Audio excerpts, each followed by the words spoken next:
მოგესალმებით ძვირფასო ტელემაყურებლობა, ჩვენ ვართ სტუდიაში გზაგასაყართან, ვაგრძელებთ გადაცემათა ციკლს ბიბლიური გზაჯვარედინები. სტუმრად მოწვეული გვყავს ტრადიციულად გიორგი გვასალია, თეოლოგი. გიორგი, მოგესალმებით, დიდი მადლობა მობრძანებისთვის. ჩვენ ამოვწურებთ თემა ელია წინასწარმეტყველთან დაკავშირებით, ელისეს შესახებ დავიწყეთ თხრობა, ვახსენეთ ელისე. და სანამ დღევანდელ გადაცემას დავიწყებთ, სადაც ელისეზე უნდა ვილაპარაკოთ, ელისე წინასწარმეტყველზე, მის სასწაულებზე, ორი სიტყვით რომ გავიხსენოთ მისი და ელია წინასწარმეტყველის დამოკიდებულება და როგორ მოხდა გადაბარება და ორჯერადი სულის გამოთხოვა ელისეს მიერ, საინტერესო იქნება. გეთახმის ამანდრია, აბსოლუტურად მართალი ბრძანდებით, რომ ელისე წინასწარმეტყველის მოღვაწეობაზე რო დავიწყოთ საუბარი ჩვენ იმხელა სიმაღლის წინასწარმეტყველზე და იმხელა მოღვაწეზე ვიწყებთ საუბარს, რომ სწორედაც რომ უნდა გავიხსენოთ, როგორ გაგვაცნო ის ბიბლია და ჩვენ მერე აღშკარად აღმოვაჩენთ, რომ სწორედ აქედან იწყება ის სიდიადე და ის საოცრება, რომელსაც ელისე წინასწარმეტყველში ვხედავთ. მე განსაკუთრებულად ხაზგასმით მინდა აღვნიშნო, როდესაც ქრისტიანულ ლიტერატურაში საუბარია, თქვა, ეზეკიელ წინასწარმეტყველზე, საუბარია ესაია წინასწარმეტყველზე და დიდი ქრისტიანი ეგზეგეტები ეხებიან ამ დიდ წინასწარმეტყველებს, არ უშვებენ შესაძლებლობას ხელიდან, რომ ისინი ელისესთან არ დააკავშირონ. ელისე საოცარი მოღვაწეა ნამდვილად. თუ გვახსოვს, ჩვენს მსმენელებს შევახსენე, მე თავის დროზე ვთქვი, რომ და ეს ვაჩვენე შეძლებს დაგვარად, რომ ელია წინასწარმეტყველი თავისი ეპოქის მოსია და თავისი ეპოქაში აკეთებს რაღაცა ისეთ გრანდიოზულს, რაც მოსე წინასწარმეტყველმა გააკეთა თავის დროზე და ჩვენ ვისაუბრეთ კიდევაც, სწორედ ეს ორი იქნება თაბორის მთაზე ჩვენი მაცხოვრის გვერდით, ეს არ არის შემთხვევა. საოცარია ელისე როგორ მიმართავს ეტლო და მხედრობა ისრაელის ადამიანს, რომელსაც მის დღემში არ ქონია არანაირი ხელმწიფება ამ ქვეყნიური. თუმცა მისი სიტყვა ყოველთვის შემოწუნებელი და დიდი ცვლილებების მომტანი იყო. ხო და იმამ ანდრეს თქვენი ეს შენიშვნა ძალიან მნიშვნელოვანია და გეტყვით რატომ, რომ თქვენაც ახლა თქვით ელიასთან დაკავშირებით, ის ასე ცხადად ელიასთან მიმართებაში წმინდა წერილში არ ჩანს, მაგრამ მთელი სიცხადით გამოჩნდება სწორედ ელისესთან დაკავშირებით. ის რომ არანაირი ამ ქვეყნიური ხელმწიფება არ ქონია, მაგრამ მეფეები ხშირად დავდებიან იქამდე, რომ წინასწარმეტყველს ელაპარაკო და მისით იხელმძღვანელონ. ეს ელიასთან ასე გამოცხასე ცალსახად, ასე აშკარად არ ქონდა მას პირიქით, დაპირისპირება ქონდა და ეს ქონდა. ელისესთან ხედავ სწორედ ისაც ელისემ დაინახა ელიაში. ეს საოცარი მიხვედრა იყო, მომავდეს ძალიან მნიშვნელოვანია, რასაც თქვენ ბრძანებთ, ვინაიდან ელისეს ჩვენ თავის დროზე ვთქვით, რომ თუ კი ელიას დავსახავთ მოსეს ანალოგად თავის ეპოქაში, გვინდა ვეძებოთ ელისეში ის უნავერძის დონის პიროვნება, რაღაცა განმეორება ამ ღვაწლისა, რაც ისრაელს აღჭირდება და მართლაც რომ გავიხედოთ, რა გააკეთა მოსე მიიყვანა აღთქმ მიწამდე, ახლა რა გააკეთა მოსე ვცამობთ, ცოტა თამამი ვართ ამ დროს, მაგრამ რაღაცა რეზუმირებულად რო ვთქვათ, ხო? ამ ხალხისგან შეიქმნა ეროვნულ-კულტურული იდენტობა, მოსეს პერიოდში ხდება ეს, შემდგომ ეს ერი ყალიბდება და ემზადება აღთქმულ მიწაზე შესასვლელად, მოსეს დროს ხდება ეს და მოსე მიიყვანს აღთქმულ მიწამდე, მაგრამ შეიყვანს აღთქმულ მიწაზე. ამას აკეთებს ის უნავეზე და თავის დროზე ჩვენ ვთქვით, რომ ერთია ერი მიიყვანა აღთქმულ მიწამდე და მეორეა შეიყვანო და დაასახლო იქ. ეს არანაკლები ღვაწლია, ხო? ასია ელისესთან დაკავშირებითაც ელიამ რაღაცა ისეთი გრანდიოზული და მნიშვნელოვანი გააკეთა, რამაც ამ ხალხში სწორედ იდენტობის აღდგენის ეს პროცესი უნდა წარმართოს. და ალბათ შემთხვევითი არ უნდა იყოს ელიას დროს დაყოფილი ისრაელი და იუდა, რომელიც ტყობენ ერთმანეთში, ელისეს დროს უკვე ერთად ხედავთ, ილაშქრებენ და რაღაცა ერთი მიზანი აქვს და რამ გავყო ჩვენ ერთმანეთს ეუბნებიან და ეს შემთხვევითი არ უნდა იყოს ელისესთან მიმართებაში. კი, აბსოლუტურად გეთანხმებით, მაგრამ ნახეთ, მათ მე გამოჩნდება, მე ვისაუბრებთ ამაზე, რომ მთელი ტრაგედია ამ ერთი შეხედვით ბუნებრივი პროცესისა, ორი მოძმე სამეფოს დაახლოებისა მთელი პრობლემა მანდრია ის, რომ ისინი უახლოვდებიან ერთმანეთს პოლიტიკურად და არა ღირებულებით თვალსაზრისით. თუნდაც. ხო, ეს არის აქ პრობლემა. ეს იქნება პრობლემა იმისა, რატომაც ისინი მაინც ვერ გაერთიანდებიან ბოლოს და მერე მტრად მოეკიდებიან ერთმანეთს და მთელი საშინელება და მთელი მძიმე მდგომარეობა იწყება. იქ ანუ მე ისი თქმა მინდა, რომ ელისეს მოღვაწეობა უკავშირდება სწორედ ამ პროცესს, რომ რაც აღადგინა ელიამ და დაანახა ელიამ, რომ ისრაელის იდენტობა, აი ჩვენ მინდა გაგახსენოთ, ეს კარგად მინდა ჩვენ მომსმენელმა გაიხსენოს, რომ როდესაც ელია ქარმელის მთაზე ეგრეთ წოდებულ შეჯიბს აწყობს ბაალის ქურუმებთან ერთად, საკურთხეველს, რომელსაც აღმართავს ელია ქარმელის მთაზე 12 ლოდისგან შედგება და განასახიერებს არა ჩრდილო ისრაელის სამეფოს, არამედ იმ ისრაელს, რომელიც ისრაელიც მოსემ მიიყვანა აღთქმულ მიწამდე. ამ იდენტობაზე მიუთითებს, ამ საკურთხეველზე მიუთითებს, ამ დაშლილი საკურთხევლის აღდგენა ელიას მხრიდან ამას გულისხმობდა სწორედ. აი ახლა ელისეს მოღვაწეობა, ელისეს ეპოქა, ელისე წინასწარმეტყველის მთელი ღვაწლი გადის იმაზე, რომ რაც აჩვენა ელიამ, რაც აღუდგინა ელიამ, რაც დაანახა და გაახსენა ამ საოცარმა წინასწარმეტყველმა, აი ამ ყველაფრის რეალიზებისა და ამ ყველაფრის ისრაელში კვლავ დაბრუნების ეპოქა უნდა დადგეს. მთელი პარადოქსი და მთელი ინტერესი ელისეს ეპოქისა, ასევე ელიას ეპოქისა. გახლავთ ისაზე ჩვენ ცოტა ხნის წინ საუბრობდით მამა ანდრია და უბრალოდ ახლა აქ სიტყვამაც მოიტანა და აუცილებელიც არის ამის ხსენება. ჩვენ მონარქია გვაქვს ისრაელში. ეს არ არის თეოკრატიული ეპოქა, სადაც ელია ან ელისე მოსესა და ისუნავეს ძის ტოლ საქმეს გააკეთებენ და ის შედეგს გამოიღებს ხალხში. არა, მონარქიის ინსტიტუცია უკვე ამის ან დამაბრკოლებელია, ან პირიქით რეალიზატორია.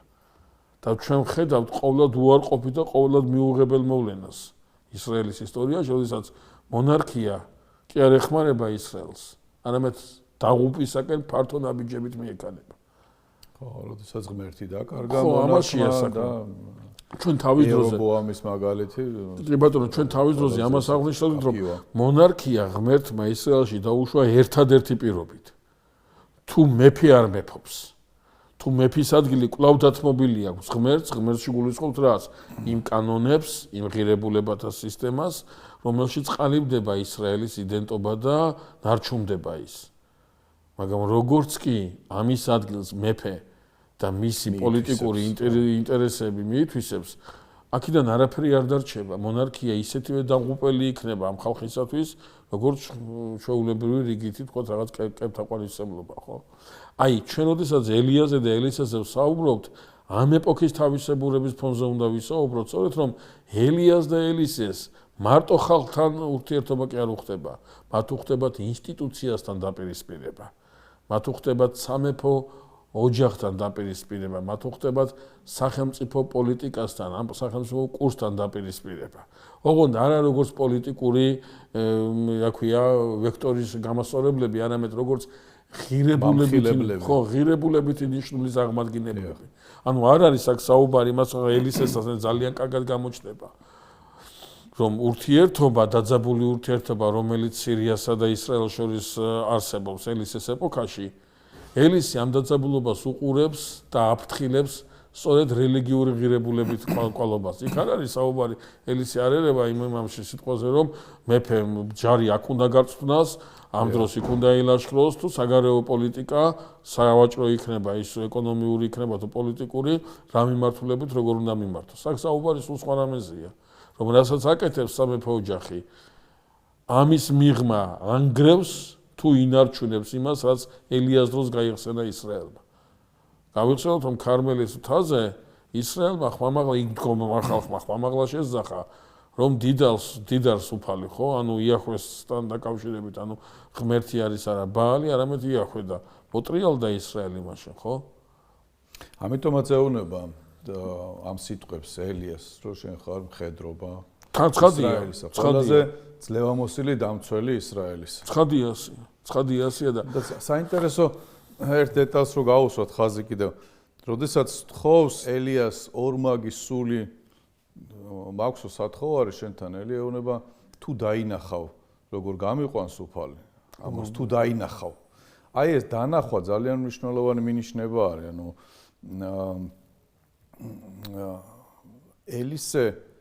ელიას შეიცნობს სულიერად ხედავს ამას და აი ამ ხედვაზე ალბათ ლაპარაკი და ამიტომაც ეს ხდება ღირსი ამისი რომ გამგრძელებელი იყოს მისი გზისა ღირსეული. გეთაქვთ მამანდრია ნახეთ აქ როგორ არის აქ რა არის მნიშვნელოვანი იქ ერთი დეტალი გავიხსენოთ რომ ელიას თავს რომ რაღაცა არაჩვეულებრივი უნდა მოხდეს ეს მხოლოდ ელიამ და ელისემ კი არის ის არის წინასწარმეტყველები ხდებიან სხვადასხვა ადგილას ხო ეს ამბავი გავრცელებული ამბავია ეს დიდი ალბათობით ელიამ თავის დროზე იცოდა და აი ამ თავის მიმდევრებს თავის ახლა მიმდევრები არ არის მაინც და მაინც მართებული სიტყვა თავის მოწაფეებს თავის მორჩილებს ეს ყველაფერი განუცხადა ხო ჩადის ჯერ ბეთელში მე ჩადის ბეთელში ერიქონში მე იორდანის გასწვრივ უნდა გავიდეს ხო ხო და ანუ ამ წინასწარმეტყველთა გუნდმა ანუ ელიას მორჩილებმა მისმა მოწაფეებმა ხო იციან ეს ამბავი და ჩანს ის ელიასგან უნდა იცოდნენ სხვა ვერავისგან ან ელიას ნებართვით უნდა იცოდნენ ვიღაცის პირისგან ვისგანაც იციან მაგრამ აქ საინტერესო გახლავთ ის მამანდრია რომ იორდანის მეორე ნაპირზე ელიას არ გაყავს არავინ ელისეს გარდა. ის ბევრმა იცის. მაგრამ ამის თვითმხილველი შეიძლება ელისეც ვერ გახდეს. ელია ამბობს თუ მნახავ ამაზე, თუ მნახავ და შეიძლება ვერც ნახოს. ელისეც შეიძლება ამის თვითმხილველი ვერ გახდეს, მაგრამ ელიასათვის არის ის, რომელიც სადაც არსებობს ალბათობა იმისა, რომ შეიძლება ნახოს კიდევაც. ანუ ელისესნაირი აქ არავინ აყავს მას. აი ამ გუნდში. ელიაც ღვთისნებას მინდობილი ჩანს ახლა აქ. ცხადია, ელიამ არ იცის სუსტად, ხო, ნახავს ელისე, ვერ ნახავს, მიეცემა ამას ეს. თან ელიას პასუხი ელისესადმი რომ საძნელო რამეს ვთხოვო, ხო, ჩემზე არ არისო. ჩემზე არ არის, ხო. ანუ ამ ძალის მოცემა, მადლის მოცემა მამები ამას განსაკუთრებულ ყურადღებას უთმობენ, რომ მადლის მიცემა მხოლოდ მადლის წყაროზეა დამოკიდებული და არა ვიღაცის სურვილზე და ვიღა კიპრიანი კართაგენული განსაკუთრებით საუბრობს ამ თემასთან დაკავშირებით. მე ნათლობის თემას კი აბავს, მაგრამ ცალკე აღებული ეს თემა აქვს მას გამოყენებული თავის იმაში, ესე ვქვია, სწავლებაში და მსჯელობაში. ანუ მე ისე თქმა მინდა, რომ ამ შემთხვევაში ელიასათვისაც გაურკვეველი რჩება.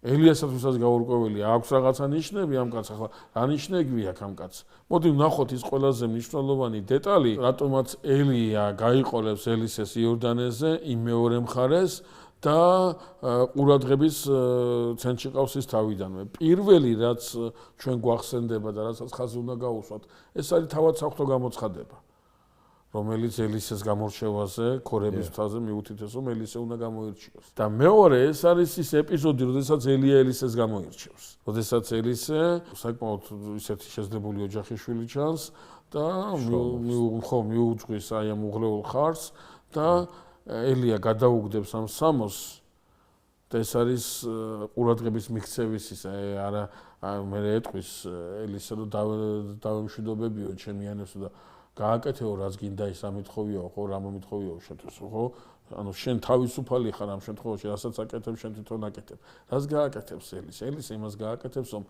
ელისე რომელსაც თავის მეურნეობა აქვს და მთელი გეგმები აქვს დაწყობილი აქვს ამ გეგმებს მომენტალურად აიღებს და გადააბარებს სახეულს ეს მისი აღარ არის და იმდენად ხარ ცეცხლოვანებას გამოიჩენს სულიერ ხურვალებას გამოიჩენს რომ მომენტალურად გაყვება ელიასთვის ეს ძალიან ბევრის მანიშნებელი ახლა რატო ამბობ ამას მამა ანდრია და ქრისტიანულ ლიტერატურაში სად ხვდებით ამ პარალელებს და რაში გვჭირდება ეს ყველაფერი ჩვენ როდესაც სახარებას ვკითხულობთ სახარებაში ჩვენ ერთი საინტერესო მომენტია რომელსაც ნაკლებად ვაქცევთ ხოლმე ყურადღებას და რა არის ეს? როდესაც იოანე ნათლისმცემელს წარმოგვიდგენს წმინდა წერილი, მის გარშემო წარმოგვიდგენს მოწაფეებს, რომლებიც შემდგომ მაცხოვრის მოწაფეები ხდებიან, ხო? და იოანე მოღვაწეობს იუდეის უდაბნოში. და ეს მოწაფეები, პეტრია, იქ იოანია, ხო, ეს მოწაფეები გალილეადან არიან და მეთევზეები არიან. ეს მეთევზეობა ისეთი საქმიანობა იყო, რომ აი ასე მიატოვო ეს საქმიანობა და სადღაც წახვიდე, არ არის კლიენტს კარგავი, იმას კარგავ, რა ქვია, სარეწაო საშუალებას კარგავ და მთელი იმის, ანუ შენ უნდა შენ თავს მისცე უფლება, ეს ის ხო არ არის სიტყვაზე ვთქვათ, სახლიდან გამოხვიდე, სამსახურში წახვიდე და ერთი წუთით საბავშვო ბაღში შეურბინო შენ შულს, ხო? იქვე. არა, უნდა დატოვო მთელი ეს ხარე, გალილეის ხარე უნდა დატოვო, წამოხვიდე, თან სამარიაზე ვერ გაევლო და შემოუვარო და ჩამოხვიდე იუდას უდაბნოში და მე აქ ამასთან იოანე ნათლისმცემელთან უნდა დარჩე. ამასთან მოწაფე ხარ მის, ხო, მასთან უნდა იცხოვრო. და როდესაც მეთევზეობით დაკავებული ეს ადამიანები იოანე ნათლისმცემელთან არიან წარმოდგენილები, ჩვენ უკვე გვაქვს უფლება და საშუალება ცოტა მეტი დავინახოთ და მეტი სიცხადით დავინახოთ ის მიმართვა, რა მიმართვითაც ჩვენი მაცხოვარი ანდრიას მიმართავს, მერე პეტრეს, იოანეს, იაკოვს, ესენი გამზადებულები არიან ამ მსახურებისათვის. კი იქ აქვთ სარეწავი, კი იქ აქვთ თავიანთი საქმე, მაგრამ ამ საქმეს ისე შეელებიან ხოლმე და ჩამოირბენენ იოანესთან და აკატარებენ დღესაღამეებს, ისე რომ ის საქმე იქ ამათია, ამათ შემოსავლის წყაროს არ მოადგენს. მაგრამ ამათ ურჩევნიათ ეს შემოსავლის წყარო რაღაცა სხვანაირად იმას აკრან, სხვანაირად იმას აკრან, რა ქვია, გადაალაგონ, ასე ვთქვათ, ეს გემგემი სხვანაირად გადაალაგონ და თავიანთი მთავარი უკეთეს ირჩევენ. ხო, თავიანთი მთავარი, ანუ მთავარი დრო იოანესთან უნდა. ამიტომაც არის რომ როდესაც იოანესაგან ჩვენ ხედავთ ამ მოციქულებს გადასულ ჩვენი მაცხოვრის წიაღში, ეს ასე მარტივად არ უნდა წავიკითხო და მარტივად არ უნდა დავინახოთ. ხო, ეს ცხოვრების ცვლილება მთლიანად. ხო, ანუ ესენი ამ ცხოვრების ცვლილებისთვის ემზადე. აი ეს დაინახა ელია მელისეში. აი ეს დეტალი კარგად დაჩანს ელისეში. ზაობა უკეთესი აერჩია იმის გარეშე, ეჭვის გარეშე. ხო, მოდი ახლა ვთქვათ რა არის ეს უკეთესი. რა არის ეს უკეთესი? ეს უკეთესი შევიწროებისა და ეს უკეთესი დევნის მეტი არაფერი არ არის. ასე აღმოჩნდა ეს მოციქულებისთვის და ასე აღმოჩნდა ეს ელისესასთვისაც. როგორ შეიძლება აქ ამას უკეთესი დავარქვათ ამ ქვეყნიური პარამეტრებით? რა საქმეც ეს არის? ელისი ამას აკეთებს, სწორედ ახლა რატო ამბობ ამას? იმიტომ რომ ელისე შეძლებული იმასთან ჩანს. გაცილებით რთულია ამ დროს გამოხვიდე შენი კარმი და მოდან, ვიდრე იმ დროს, როდესაც მაინც არაფერი გაგაჩნია და გინდა ახლა ყოფილხარ და გინდა იყოფილხარ. და აი ეს ყველაფერი ელისეს პიროვნება ჩვენ მანამ სანამ ელიაწინა ისევე როგორც ისუნავეზე ჩვენ ბოლომდე ვერ ხედავთ მანამ სანამ მოსია. ვინაიდან ამხელა ბუმბერაზე ჭრილშია მოხვედრილი ისუნავეზე და სრულიად ბუნებრივია რომ ის ისე და იმდენად არ ჩანდეს. ამდენადაც შემდეგ გამოჩნდება, ხო? მოსედგა შერფეხზე, ხო? ასევეა ელიას და ელისესთან დაკავშირებითაც. სანამ ელია და სანამ ეს მართლა საოცრება, მართლა ეპოქის კი არა ისტორიის საოცრება დააბიჯებს ამ ქვეყნად, ელისეს ეს უდიდესი სულიერი სიღრმე და საოცარი ღვთისმოშორდეობა ასე არ აჩანს, მაგრამ როგორც კი მისი სამოღვაწეო ეტაპი დაიწყება, წმინდა წერილი ელისე წინასწარმეტყველს წარმოგვიდგენს იმ პარამეტრებით და წარმოგვიდგენს იმ ახასიათებლებით, რომელიც მართლა განუმეორებელია წმინდა წერილის ფურცლებს. ისტორიულ ნაწილზე რო გადავიდეთ ხრობის, ამ დროს ისრაელში იორაბამი მეფობს, რომელზეც წმინდა წერილი გვეუბნება, რომ არ გაშორებია შორს იერობოამის წოდებისაგან, თუმცა ბაალის კერპი დაამხო, მაგრამ ასე მოიხსენიებს წმინდა წერილი ამ მეფეს. და აი ამ დროს ჩნდება უკვე მეფესთან კავშირში ელისე წინასწარმეტყველი. გავიხსენოთ ვინ არის ახლა ეს მეფე იორამი, ეს არის აკაბის შვილი, მეორე შვილი, პირველი შვილი გამეფდა, ერთადერთი რითაც გამოიშინა თავის იყო რომ მეორე სართულიდან გადმოვარდა და ფეხები მოიმტვრია, მეტი აფერი გაუკეთებია იმას და ისიც ამხილა ელიამ იმის გამო რომ ფალზებულთან გააგზავნა სამკითხაოს რა ქვია წარმომადგენლები. აი ეს იორამი, მეფე იორამი, მეორეძე მეფე აკაბისა ძალიან საინტერესო პიროვნებაა, რომელსაც როგორც თქვენს მამანდრია, მან ასე ვთქვათ აი ეს დეტალი, რასაც საუბრობდით, ელიამ რაც გააკეთა, ხო თითქოს და ეს დეტალი არ წაუყრუა მას და ბაალის ოფიციალური მსახურება დაასრულა. ეს მართლა ქნა ამ მეფემ, მაგრამ იქვე წმინდა წერილი თქვენ ეს შესანიშნავად აღნიშნეთ, ხაზგასმით ამბობს, რომ ეს არ არის ის, რაც ელიას მოწოდება იყო. ამას გაგრძელება უნდა კონდეს, თავისი ეს გაგრძელება არ კონდა სწორედ რა. დაზოგა თავი ამ ხრივ შრომის. ხო, იმიტომ რომ იორობოამის წოდებებთან დარჩა და რაცოდვა მოდის გავახსენებ შემსვენელს, ხო? ეს არის ხარების თაყვანისცემა. როდესაც იერობოამ პირველმა ორი გამოსახულება აღმართა დანსა და ბეთილში და ასე ვთქვათ ისრაელს უთხრა რომ იერუსალიმში რომ მიდიან ღმერთის თაყვანისაცემად, აი ეს არის სწორედ ის ღმერთი, ანუ ეს არის არა კერპი, არამედ ეს არის იერუსალიმის ღმერთი. იქ თუ ღმერთი აღმხედრებულია სერაფიმებზე, ქერუბიმებზე, აქ ღმერთი წარმოდგენილია როგორც აი ამ ხარ ქერუბიმზე ამხედრებული ღმერთი და ისრაელს დააწყებინა სწორედ ამ ხარების თაყვანისცემა. აი ელია სწორედ ელია ნუ ვიტყვით იმას მამანდრია რომ ელია ებრძვის ბაალის კულტს. ელია ბაალის კულტის სახით ებრძვის იმ კერპთაყვანისცემლობას, რომელიც თავისთავად ცხადია უკავშირდება იერობოამის ცოდვასაც. აი იორამთან დაკავშირებით წმინდა წერილი ამას გვეუბნება, რომ არ მოცილებია იერობოამის ცოდვას. არ მოცილებია იერობოამის ცოდვას, თუ კარგად წავიკითხავთ წმინდა წერილისეულ უწყებას, მაშინ ვნახავთ, რომ რაღაცა მოშურნეობასაც კი იჩენს, რომ ბაალიდან იერობოამის ხარების მსახურებისკენ დაბრუნდეს ისრაელი, ანუ არა ღვთისმსახურებისკენ. არა, ჩვენ გავიხსენოთ ამ ანდრია ძალიან საინტერესო დეტალი. რაში დაჭირდა იერობოამს ეს ხარების კულტი რას აკეთებენ ისრაელში? ისრაელში ქმნიან იმ მიკრო რელიგიურ კლიმატს, რამაც ისრაელის სამეფო დინასტია უნდა დააზღვიოს იუდასა და ისრაელს შორის არსებული ურთიერთობის შედეგად რაღაც სეპარატისტული მოძრაობებისაგან. ანუ მათთვის ისრაელის მეფეებისათვის ერთგვარად ღმერთი, რომელიც იერუსალიმის ტაძარში თაყვანისცემება, ხელი შემშლელია. აი ეს არის მთელი პრობლემა. აი ეს არის მთელი პრობლემა. მიუხედავად ამისა, ჩვენ წმინდა წერილი გვეუბნება ასეთ რაღაცას, რომ იოსაფატს, რომელზეც ჩვენ რამდენჯერმე ვახსენეთ და ის მართლაკეთილმორწმუნე და საოცრად დიდი მეფეა იუდეის ისტორიაში და წმინდა წერილი მხოლოდ დადებითი კუთხის ერთის გარდა და ის ერთი საკმაოდ ძიმედ დარჩება მერე იუდას სამეფოს, საოცარი მეფეა და საოცარი ღვთისმოსავი მეფეა მეფე იოსაფატი და არის აი ეს ერთობა, ჯერ კიდევ აქაბის დროინდელი დაწყებული ერთობა იორამსა და იოსაფატს შორის და იოსაფატი რაღაცნაირად თითქოს და არ აკლებს მცდელობას, რომ ისრაელის მეფემ დაინახოს იუდას ღმერთის უპრინციპო აუცილებლობა. აი, ყოველგვარი იმის გარეშე, რა ქვია, რაღაცა ზედმეტი, რაღაცა ქვეტექსტების გარეშე, რომ ღმერთი შეიძლება მხოლოდ ის იყოს და ამის გარეშე სამეფოს ვერ ეკრება განვითარება.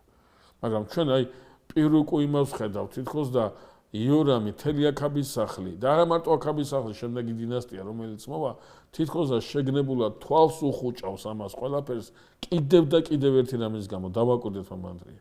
ეს არის პოლიტიკური მიზნები. და როდესაც ისრაელის სამეფო ამას შეეწირება სინამდვილეში, ყოველ ჯერზე, როდესაც კი მართველი უშვევდა შეცდომას, სულ პოლიტიკური პრიორიტეტების თავში დაყენება. ხო, ანუ ის მეძე მაღლა აყენებდნენ. ხო, ანუ განა ის რომ მეფე ვალდებულია პოლიტიკა აწარმოოს, მეფე ვალდებულია საშინაო მაგრამ პრიორიტეტების იერარქიაა და ხო, თავისთავად ცხადია, ამ პოლიტიკის ხარჯზე შენის იდენტობრივი ნიშნულები არ უნდა მოსპო, რაც ღვთისმსახურებაში წარმოდგენილია ამ ხალხის ისტორიის თვალსაზრისით, ხო? ამას არ უნდა შეეხო. თორე შენ არავინ გიკონტროლებს პოლიტიკის საგარეო და საშინაო კურსს. მაგრამ ოდესაც ეს კურსი პირდაპირ, ამ კურსით პირდაპირ აცხადება, რომ შენ ეს ღმერთი ხელს მიშლის, ну მაშინ აქ უკვე ძალიან დიდი პრობლემა იწყება, ხო? ახლა წმინდა წერილში წარმოდგენილია პრობლემა იმასთან დაკავშირებით, რომ მოაბი განუდგა ისრაელს, რომელიც მოხარკე იყო ისრაელსა ჩვენთვის ხარკს. ხო, ჩვენ თავის დროზე ამაზე ვისაუბრეთ აქაბმა, ჯერ ომრის დროს, აქაბის მამის დროს იწყება ეს პროცესი და ისრაელი როგორ ფეხზე წამომართულია, რომ მოაბსაც ხარკავს და აი მეფე იორამის დროს მოაბი წყვეტს მორჩილებას, ისრაელის სამეფოს მორჩილებას და იორამი უგზავნის წერილს მეფე იოშაფატს, რომ განუდგა მას მოაბი და აპირებს მოაბის მორჩილებაში დაბრუნებას, რაც მის მათმა ვერ მოახერხა და ვერც მოახერხებდა და ამ შემთხვევაში დაუდგება თუ არა გვერდით მას იუდას სამეფო. ახლა ეს რამდენიმე რამის გამო ჭირდება მეფე იორამს. ჯერ ესეთი ჭირდება სამხედრო ძალის თვალსაზრისით, მაგრამ ასევე ჭირდება მას ბუნებრივი მოკავშირე ზურგის მხრიდან, ვინაიდან მოაბის სამეფოში შედის და შესაბამისად მოაბის სამეფოში შესასვლელად ზურგი გამაგრებული უნდა ქონდეს. ეს ზურგი შეიძლება უშუალოდ იუდას სამეფოც არ იყოს. აქ ედომის სამეფო ერთვება, როგორც ბუფერული სამეფო და ეს ედომის სამეფო ემორჩილება იუდას სამეფოს. მის მორჩილებაში ამ პერიოდში შემოსული და ამიტომაც იორამისათვის იოსაფატის თანხმობა იმავდროულად სწორედ ედომის მეფის ავტომატურ თანხმობას გულისხმობს და ეს მისთვის საკმაოდ მომგებიანია. მომგებიანია ის პასუხიც, რასაც იოსაფატი გაუგზავნის მეფე იორამს, რა გავყო მე და შენ, ჩემი ხალხი და შენი ხალხი, ჩემი ცხენები და შენი ცხენები. ეს ზუსტად ის ფრაზაა და ეს მიმართვაა, რითაც იოსაფატი თავის დროზე მიმართავდა მეფე აქაბს. იოსაფატის მხრიდან თითქოს არაფერი იცვლება, მაგრამ აქ არის ერთი ძალიან საინტერესო რამე, როდესაც დაიწყება მოლაპარაკება მოაბში ორი გზით შეიძლებოდა ლაშქრობა სტრატეგიული თვალსაზრისით წარმოებულიყო, შეთანხმდებიან მეფეები, რომ ედომის უდაბნოს გზის გავლით გაცილებით მომგებიანი იქნება ლაშქრობა მოაბში და აი ეს სამი მეფე იგულისხმება სამი მეფე სამივე თავთავისი ძალიან დიდი ლაშქრით სწორედ უდაბნოს გზას დაადგება, რაც გულისხმობს ედომის უდაბნოს გზას დაადგება, რაც თავისთავში გულისხმობს იმას, რომ მათ მამანდრეს კარგად მინდა ხაზგასმით თქვა, გათვლილი აქვთ ლაშქრობის აი ეს პროცესი. ეს მოლაპარაკების შედეგად მოხდა. ეს არ არის ისა მოდი მე აქ გზავიცი და ამ გზით წავიდი, არა, ეს არის გააზრებული სტრატეგიულად გააზრებული ბოლომდე გათვლილი სამხედრო მარშრუტი. რატომღაც აი ამ გათვლილ სამხედრო მარშრუტს ძალიან დიდი დაბრკოლება შეექმნება წინ. წყალი არ არის არც ჯარისათვის, არც იმ საქონელისათვის, რომელიც მათ მოსდევს უკან და შესაბამისად ეს ჯარი სანამ მოაბის საზღვრებამდე მივა, ღონე მიხდილი, შეიძლება განახევრებულიც კი აღმოჩნდეს და თავიდანვე უკვე ედომის უდაბნოში ეტყობა, რომ ამ ჯარის გზის გაგრძელება არის ყველა წარმოუდგენელი. მომგებიანი არ არის. და გაჭირვებაში ახსენდებათ ღმერთი. ხო, აი საქმეც ეს არის, რომ გაჭირვებაში ღმერთი ახსენდება მეფე იოშაფატს. ხოლო მეფე იორამისაგან უფრო ხედავთ განწერული კაცის იმას, რა ქვია, გმინვას. და უფრო ხედავთ სასოწაკვეთის ეს სამი მეფე ღმერთმა აქ მოგუყვანა ამოსახოსო და ღმერთმა არ მოგიყვანა შენი ჯექი და შენ გეგმავდი ამას ყველაფერს. კაი, შეიძლება შენ ახლა შენი ასე ვთქვათ საღვთისმეტყველო რიხი გულისხმობს იმას, თქვა რომ ღმერთის გარეშე შენ ამ გადაწყვეტილებას ვერ მიიღებდი, ეს გასაგებია. მაგრამ სად არის ის ღმერთი, რომლის იმედიც ჰქონდა შენ და რომლის გამოთაც ისრაელს გეგმავდი მაშინ სად იყო?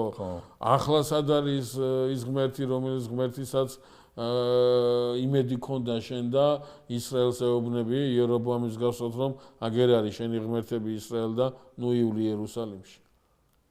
ეს შენი სასოწარკვეთილი მდგომარეობა მარტო შენთან რჩება თუ ღმერთის ბრალიც არის რაღაცა აზრით ის. აქ მთელი ინტერესი ის არის მამანდრია, რომ მეფე იორამს ამ კითხვაზე არამს თუ პასუხი არ აქვს, ეს კითხვაც კი არ უჩნდება.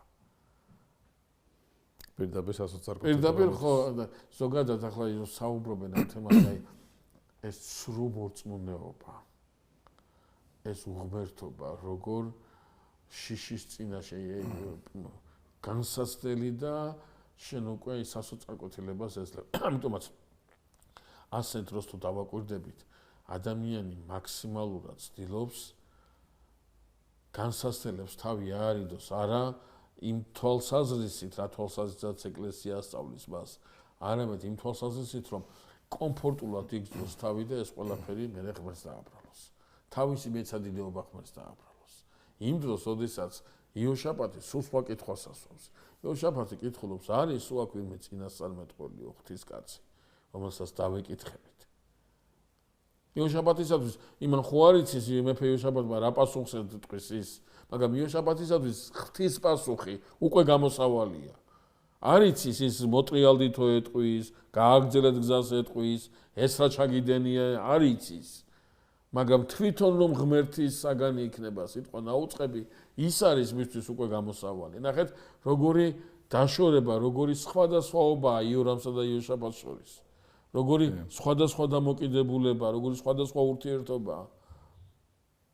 და იორამის მსახური თავს გამოყოფს და იტყვის: "კიო არისო აქ ელისეო, ელიას ხელზე წყალს რო უსხავდა. აქ არისო და დავეკითხოთო იმასო." და ელისე წინასწარმეტყველთან მიდიან. აი აქ არ მახსოვს რომელიც წმინდა მამა ამბობს, არ მახსოვს ივანე ოქროპირი, არ მახსოვს ეფრემასური, არა აქვს ამას არავითარი მნიშვნელობა, ხას უსვავს იმას, რომ როგორ ჩამოაქვეითაო ღმერთმა მეფეები და მიიყვანაო თავისთან. ამ შემთხვევაში ივანე ოქროპირი რამდენად სწორედ მახსოვს, ივანე ოქროპირი გულისხმობს, რომ ესენი მიდიან სხვა მიმართულებით. და ამათმა ჯარი დატოვესო, ყველაფერი იმას აქნესო და წინასწარმეტყველისკენ გადაუხვიესო. ეს წინასწარმეტყველი, რომელიც უუფლებო, ასე ვთქვათ, უყურადღებო, რაღაცა ასეთ ძიმე მდგომარეობაშია, მეფეებიც კი მის წინაშე, ესე ქვია, მოწიწებით და თხოვნით არიან წამდგარი და ესეც შედარებას იძლევა ივანე ოქროპირი. ისე მიადგენ ელისეს სამყოფელს, როგორც გლახაკი მიადგება მდიდარს იმის იმედით, რომ რაღაცა წყალობას მიიღებს იმისგანო. საოცარი შედარება, როგორ დააგლახაკავა წმინდა ივანე ოქროპირმა, როგორ ხედავს, როგორ დაგლახაკავებული არიან ეს ძლევამოსილი ჯარით სავსე მეფეები და როგორი დიდარია და როგორი ძლიერია აი ეს ერთი მსახურის მქონე ელისე წინასწარმეტყველი. საძიებო თემა ეს არის, რატომ შევყარავ ღმერთმა ეს სამი სახელოვანი მეფე, რას გვიპირებსო და ელისე უყურებს იორამს და ეუბნება. უფალს გეფიცებიო, რომლის წინაშე ვდგავარო. იოშაფატს უარვცემდეო პატივს, ზედაც არ შემოგხედავდი. ჩემთან რას მოდიხარო, წადი დედაშენის და მამაშენის ღმერთებთან და იმათ დაეკითხა. ელისე ეუბნება აქ, რომ ჩემი პასუხი, რომელიც ღვთისაგან მოდის, არის არა პასუხი შენდამი, ამით არის პასუხი იოშაფატისადმი. ზედაც არ შემოგხედავდი, როგორი თამამი და როგორ ისმის, მე არ ვიცი ახლა სხვას როგორ ხედავს ამას, როგორ მესმის აქ ელიას ტონი. ელიას მიმართვა. ხო, ელიას მიმართვა ახლა. აქ ინდელისა მდგარა და გინდელი ამდგარა, აი ორივე ამას უპასუხებდა. ზედაც არ შემოგხედავდი. აქ ბიბლიაში აი ეგ დეტალს უნდა მივაქციოთ ყურადღება. ელისე ეუბნება, რომ წადიო იმ შენ მამაშენ ზეში და იორამ ეუბნება არა, შენ გითხარი. და ამან რატო უნდა უთქვას, უსმენს ამას? აი თუ ჭირდება მის პოლიტიკას მოусმენს. და თუ არ ჭირდება არ მოусმენს. აი ნახეთ როგორი მძიმე სულიერ რელიგიურ მდგომარეობაში და როგორ მძიმე აზროვნებით მდგომარეობაშია მეფე იორამი. და ეხლა ამას ჩაბარებული აქვს ისრაელი. ის ისრაელს დაღუპავს, ის ისრაელს ვერანაირად ვერ მისცემს ხსნას-დაშვებას. წარმოუდგენელია. იმდენად მძიმე მენტალურ მდგომარეობაში იმყოფება. და აი აქ წმინდა წერილში წერია საოცარი რამ, რომ ელისე წინასწარმეტყველი მოითხოვს მეჩანგეს. მომიყვანეთო მეჩანგე, რომ დამკვრელი, რომ უფლის სიტყვა უწყოს მათ. წმინდა მამები აქ ჩერდებიან. რაში ჭირდება მეჩანგე ელისეს? რა არის ეს? უიმისოთ რა უფალი სიტყვას არა უწყებს და ძალიან საინტერესო მნიშვნელობა აქვს ამასთან დაკავშირებით ამბროსი მედიოლანელს, ივანე ოქროპირის, ეფრემასურს და აი მამები, აი ბევრი მამა ჩერდება ამასთან დაკავშირებით, ამ ჩანგის დაკვრასთან დაკავშირებით, რომელსაც თავისი რაღაცა გადამწყვეტი მნიშვნელობა აქვს შემდგომი თხრობისათვის. გიორგი, ჩვენი გადაცემის დრო იწურება, ამიტომ ესეც საინტერესო დეტალზე კი მივედით, მაგრამ შემდეგი გადაცემისთვის გადავდოთ ამაზე თხრობა.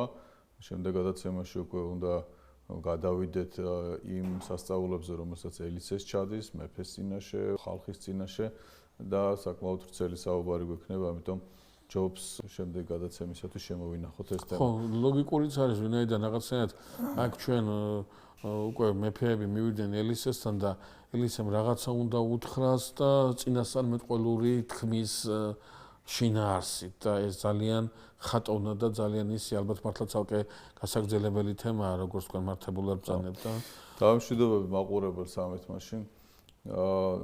ძირფასო მსმენელებო, ჩვენ ელისეს შესახებ თხრობას გავაგრძელებთ. შემდეგი ალბათ რამდენიმე გადაცემა სწორედ ელისეს სასწაულების შესახებ გვექნება თხრობა. ამით გემშვიდობებით, მადლობა სუხთი გიორგის მობრძანებისათვის. კარგად ბრძანდებოდეთ მომავალ შეხვედრამდე.